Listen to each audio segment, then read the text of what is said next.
بسم اللہ الرحمن الرحیم۔ السلام علیکم ورحمۃ اللہ وبرکاتہ۔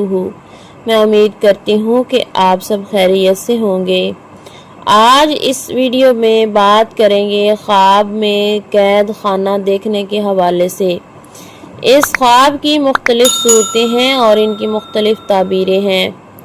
اگر کوئی شخص خواب میں قید خانہ دیکھتا ہے یا اپنے آپ کو قید خانے میں دیکھتا ہے تو یہ کسی آفت میں گرفتار ہونے، سخت حیران اور لاچار ہونے کی دلیل ہے۔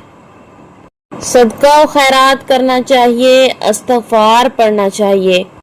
اگر کوئی عالم دین اپنے آپ کو خواب میں قید خانے میں دیکھتا ہے، کوئی عالم دین اپنے آپ کو قید خانے میں دیکھتا ہے تو یہ رکے ہوئے کام پورے ہونے کی علامت ہے۔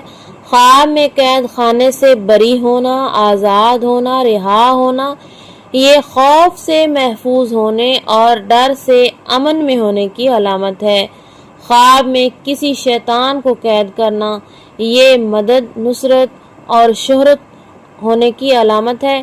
خواب میں قید خانے میں اذان دینا، قید سے رہائی پانے، مصیبت سے آزاد ہونے کی دلیل ہے۔ اگر آپ کو آج کی ہماری یہ ویڈیو پسند آئی ہے تو اسے زیادہ سے زیادہ لائک کریں، دوستوں کے ساتھ شیئر کریں اور مزید نئی ویڈیوز کے لیے ہمارا یوٹیوب چینل شفائے کامل سبسکرائب کریں۔ اگر آپ کا خواب اس سے کچھ مختلف ہے تو آپ نیچے کامنٹ کر سکتے ہیں۔ انشاءاللہ تعالی آپ کو آپ کے خواب کی درست تعبیر بتا دی جائے گی۔ اسی کے ساتھ اجازت چاہوں گی۔ اللہ حافظ۔